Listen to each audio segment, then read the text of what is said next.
Hello people of YouTube, I'm Sarah and I'm going to show you a really easy way of making your own Greek yogurt. Trust me, you will never look back. So you will need a slow cooker for this method. There are other methods of making Greek yogurt that involve using a flask, actually heating the milk up, right temperature, bringing it down, putting it in a flask with your starter. That is also a simple method. I've never actually tried it because I haven't got a thermos that would be appropriate for that, but I've got a slow cooker. This works really well, so this is just my preferred method. Now when it comes to milk, because once you actually get started and you've already made your first batch, the only ingredient you will need to continue making it is milk. I use powdered milk. I do actually prefer this pan stuff to the other sort of name brands, I guess. I just prefer it taste-wise, but it also happens to be the cheapest. This says it makes 8 litres. I actually make 10 litres.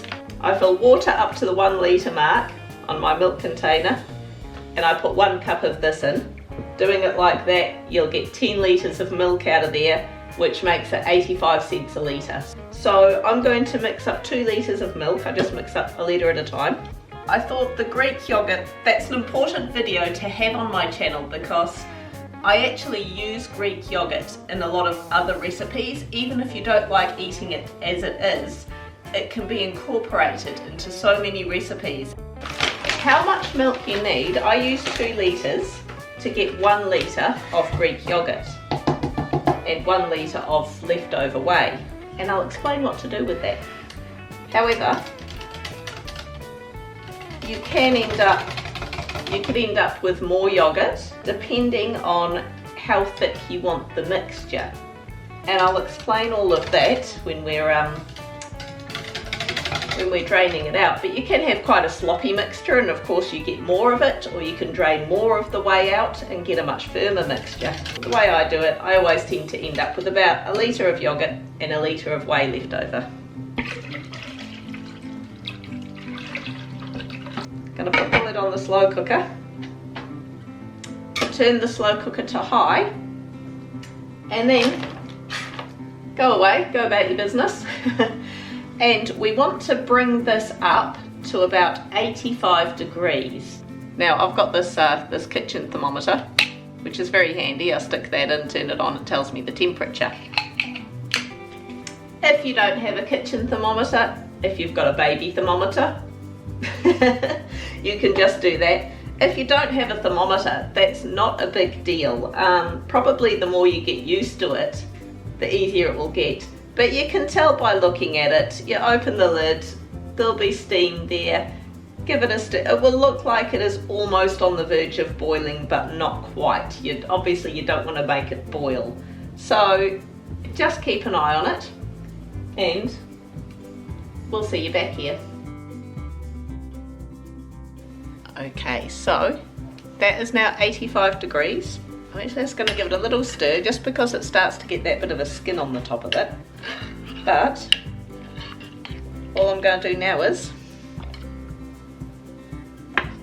turn the slow cooker off, put the lid back on, and then we walk away again, and I'm going to let it get down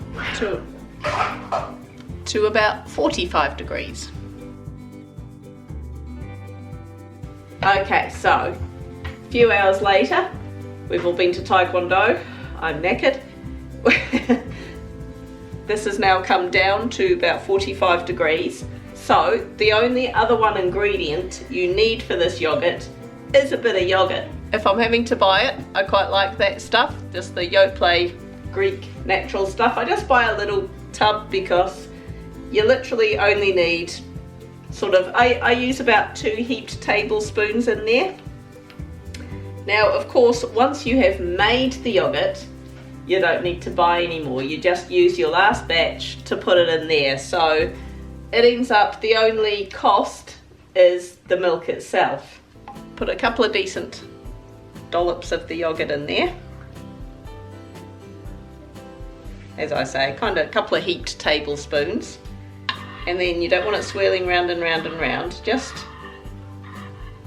give it a gentle mix back and forth, just until you're convinced that that yogurt has dissolved. Then put the lid on and we're going to tuck it in for the night. So we want to keep it nice and warm for as long as possible. You can do this all over the course of a day if you start really early. Just check it. You want to leave it for a good 6 hours though, so you know, I'll just leave this overnight and then we'll dish it up in the morning. Okay, excuse the morning chaos while kids are getting ready for school. We'll unwrap our little bundle.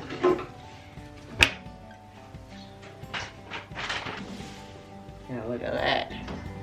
As you can see in here we have some quite solidy looking stuff, and if I tip it a bit you'll see there's some yellowy looking liquid. That's the whey.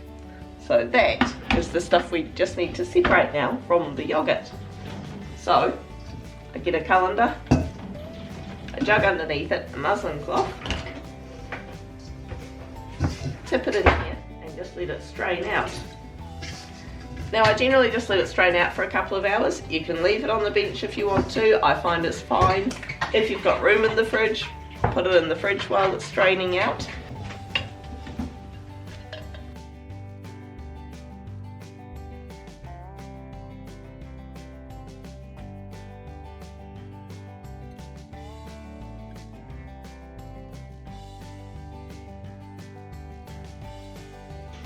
And now walk away.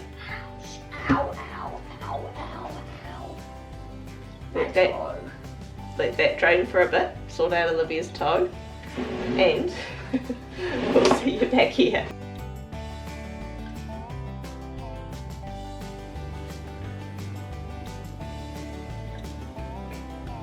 Alright, so I've left that to drain for a few hours, probably a bit longer than I'd normally leave it, but I've been helping out at school this morning, so did some leaf rubbing. I painted a leopard. It was beautiful. It's still at school drying, so I can't show you my picture. Maybe later. So that has now it depends how thick you want your end product to be as to how long you want to leave it dripping, of course. But anyway, I've let it drip out about a litre of whey, and I just get a ladle. And I'll just start scooping that. It should just come away reasonably easy from the muslin. Scoop it up and pop it in.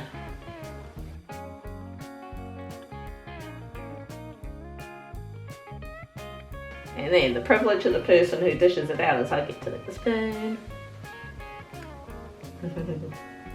And that is yummy. It's actually, what I find is the first time, got my hand, first time I make it with some store-bought yogurt, it's really, really nice and creamy. It hasn't got much of that sort of Greek yogurt tang to it.